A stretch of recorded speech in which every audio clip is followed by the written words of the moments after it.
What's going on, guys? Welcome back to another episode of KozMatt's Wrestling Recap. Let's get right into a very entertaining episode of Monday Night Raw. How you doing, Matthew? You know, man, another Raw. This Raw was actually decent. Not a lot of people were hyped up to see this show, and I could understand why, with Survivor Series on the way and people kind of just wondering, why did they just make a bunch of superstars put into the Survivor Series show, like Team Raw and Team SmackDown? Yeah, without qualifying matches, as Ricochet took to Twitter, all pissed off. Whatever, Raw kicks off with Kevin Owens apologizing to Big E in the back after, I guess, last week's mishap with Seth Rollins, then Big E walking off ashamed, with Kevin Owens also left ashamed at himself as well. Yeah, man, I think we could see a Kevin Owens heel turn very soon in the future. Burn It Down then rages throughout the arena with a big pop as Seth Rollins holds tightly onto his #1 contender's contract card in hand. Rollins then reminding us how Owens can't be trusted, especially with his friendship with Sami Zayn in the past, as KO then hits the ring, looking to beat the holy hell out of Seth Rollins as Seth Rollins escapes in the back. Oh, KO was heated. It was awesome to see. We then saw an 8-man tag team match culminate after RK Bro talked about their issues with Omos. And Orton claiming he doesn't give a hoot about the Street Profits either. Pretty much he only cares about RK Bro and himself, and of course Riddle, with the Street Profits actually right behind them. Well, Orton, karma is a bitch. The two teams did actually have to put their differences aside as they battled Omos and AJ, Dolph Ziggler, and Robert Roode in a 8-man tag team match next. A match that certainly had potential ended up with the heels taunting the faces. With the faces then pissing off Omos, especially Riddle and then Randy. They kind of had enough of this BS, with Riddle left in the ring, put away by Dolph Ziggler. Orton then slithers into the ring, ending the segment with an RKO. Out of nowhere! Onto Dolph to even the odds, and the crowd was certainly happy about that. We then saw Dominic and Rey Mysterio brought to the ring with an announcement from Adam Pearce. Who declares that, yes, all men on Team Raw are former WWE champions, and all men on Team SmackDown are also former WWE champions. And Dominic, he is on Team Raw, but he is yet to win a championship. Adam then telling Dominic if he beats this man next, Adam Pearce will make sure Dominic has a spot on Team Raw, as Bobby Lashley then heads down to face Dominic. Boy, was Dominic pooping himself. Oh, dude, he was scared shitless. Ba-dum-pum.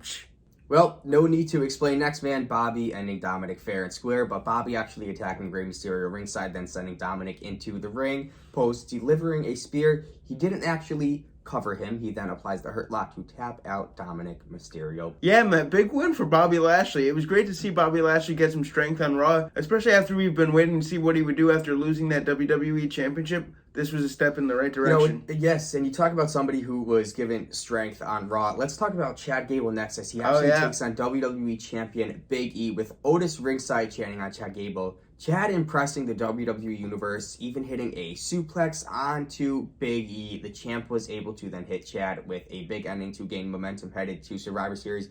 Otis then staring down Big E after the match. I think we're going to see Otis, a former WWE champion, very soon.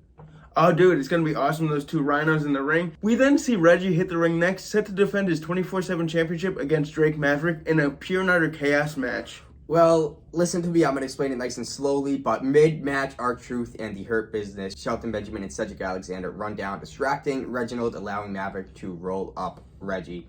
Akira Tozawa then appears under the ring and rolls up Drake Maverick. To get the win, Akira Tozawa is your 24/7 champion, as then Corey Graves runs from commentary, rolling up Akira Tozawa. Corey Graves, your 24/7 champion, then rolled up and betrayed by his own colleague, Byron Saxton. Oh, this was awesome. Your 24/7 champion. Let me get to it. Maverick rolls up Saxton, then Reggie rolls up Maverick, escaping the madness. All that matters is Reggie is still your 24/7 champion. What the fuck was all that? Oh, dude, it's my favorite segment of the night. The 24/7 champion always makes me piss my pants. We then see Seth Rollins pop up in the back, telling Big E to trust the devil that he knows other than the one that he doesn't. Big E promises Seth he will be ringside to make sure all goes smooth for his match against Kevin Owens. The Raw Women's Champion, the man, Becky Lynch, joins commentary ahead of a fatal 5-way match for a #1 contender's bout, as the winner earns a title shot against Becky Lynch in the near future, with a crazy 5-woman match between Bianca Belair, Liv Morgan, Queen Zelina, Rhea Ripley, and last, Carmella. An exceptional matchup with all women having their spotlight. Bianca showing strength, carrying Liv Morgan and Zelina Vega onto her shoulders, hitting a double powerbomb. It was phenomenal. Then Bianca delivering a KOD, but only to be pulled out of the ring by an appearance from Doudrop, who she, has been having issues with earlier on in the show in the past 3 weeks, with Carmella then trying to steal the win. Liv then hits a crucifix onto Carmella, capitalizing, pinning Carmella. Looks like Liv Morgan is going to be facing Becky Lynch very soon, as Becky Lynch and Liv Morgan actually stare down over the announcer's table. This is pretty cool. Oh, I was super glad for Liv Morgan finally getting that shine on Raw that she gratefully deserves, and putting her in the main card against Becky Lynch. I can't wait to see what she can do. I'm happy with what WWE's doing, and as what we see next, our main event, folks. Big this was brutal. Walking down to commentary as we are treated to the main event, Kevin Owens versus Seth Rollins. Before the match, Austin Theory comes down taking selfies with each commentator, then making his way to Big E, taking a selfie with Big E. Before he snaps that photo, Big E takes that phone and slaps it out of Theory's hand as fast as possible. I think we are going to see Theory as champion very, very soon. Come maybe within a year, maybe not, but yeah, he's going to become champion. Before the match got underway, Seth Rollins said he had to get something off of his chest, making his way down to the ring. With microphone in hand, Seth telling Big E last week's mishap was a plan between Kevin Owens and Seth Rollins. Not sure if that was true. Maybe Seth is trying to bait in Big E, trying to make him trust him, but KO then heads down furious. Then main event underway. Let me say, Big E was not enthused at all during this match. Kevin Owens and Rollins headed outside to Owens missing a seated senton outside the ring. Big E was just not enthused.